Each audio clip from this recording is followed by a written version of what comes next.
The annotated Dropbox is a way for teachers to grade papers directly within Haiku LMS. And here's how you do that. I'm logged into the class Around the World in 80 Days as the teacher Jane Doe, and I have several assignments that required my students to upload files like Word documents into the Haiku class. So I'm going to take a look at that now by going to the Connect tab and choosing Dropbox. Looking at the Dropbox, I can see the list of assignments. And I see here on the assignment, the essay on where you'd like to travel, that a student has just submitted something. So I'll go ahead and click on that. And when the new page loads, I can see all of the students in my class, and in this case there are just 2, and I can see that Ima handed in the paper. So to see her work, I click on her name, and in the small window that loads, I can see what she actually turned in. So if I click on that again, I can see that her assignment was late, but I can also see that she has uploaded a file called beenbusy.docx. And I have 2 options. I can either download the document, so I take it from my Haiku class onto my computer's hard drive or onto the network, or I can open it directly within my web browser, make my notes and comments, and return it to the student without having to download or upload anything. So here's how I annotate within the browser. I can either click on the name of the document, or at the far right, I can click on the small down arrow where it says Manage Attachment, and I can choose to annotate and grade, download, or delete. And I'd like to annotate and grade, and so another window will open, and I'll just shrink the size of that window so we can see it here. And what's happening is the student's assignment, which was a Word document, is now generated thanks to Tutor Trove technology as an image. And I can see in this right-hand column, in this pane over here, that there are 2 pages to the assignment. So I'm looking at the first page. I can click on the second page as well. So now if I go back to the first page, I can scroll down within the assignment by using the scroll bar here and see what's going on. And then I can use the icons across the top and down the left-hand side to annotate. So let's say I want to circle something in red. To do that, I would use the freehand tool. Go ahead and click that. I'm choosing the color red because that's going to stand out the most, though I could choose something else. And then I simply circle whatever it is I want to highlight. Now that wasn't a very good circle, and the line's pretty thick, so I want to remove that. And to do that, I can either use the undo, or if I redo it so it's back, I can use the pointer like I would in Photoshop or a similar photo editing tool. I can click on the mark I made, and then I can use my delete button or backspace on my keyboard and delete it.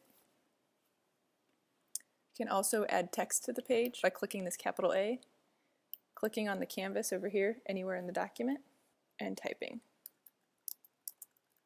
I also have the option to add stickers to the assignment.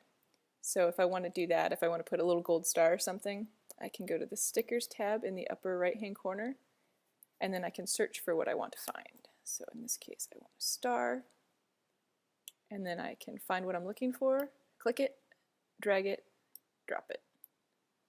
And now I can move it anywhere on the canvas I'd like. When I'm finished making my annotations, I can either hand it back to the student, or I can save and continue later. So saving it will keep my marks, and when I come back, they'll still be here. So I'll go ahead and save and continue so we can see that. And now I'm back looking at the assignment again, and if I click it to annotate it, when I come back to the document then, if I scroll down, I can see there's my star, there's my text, and I can still use my arrow and select what's here and hit delete to remove things. Now I'm ready to give it back to the student. So I'm going to go ahead and hand it back. And what's happening now is that Tutor Trove and Haiku are creating a PDF of this file.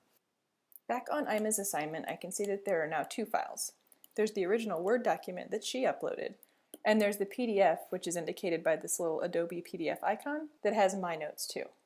Now as the teacher, I can go back to the original document to see my annotations. So if I resize this window just a bit so we can see it again, I can add something else here, like great work. And I can resize this if I highlight it and use the slider bar to change the font size, for instance.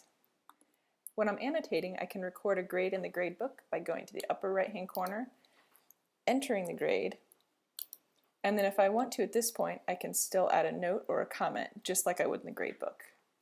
I don't need to do those things right now, so I'm going to hand it back into Ima by clicking the Hand into Student button.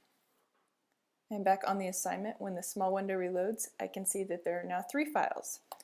The original document, the first annotation that I had done, and now the second annotation I had done. When I'm ready to move on and grade another student's assignment, I can use the shortcut arrows here. I can use the Previous Student button, Next Student, or the Next Student that has an unread message. Since there are only 2 students, my option would be to go to the previous, since Ima was the second. So if I click that, the window will reload, and now I'm looking at Renee Hostetler, and I can see that she hasn't handed in anything yet. So if I want to flip back to Ima, again I go to Next Student, and again here are the files. So her document, and then the teacher's 2 responses. And when I'm finished, I go ahead and click the Close button.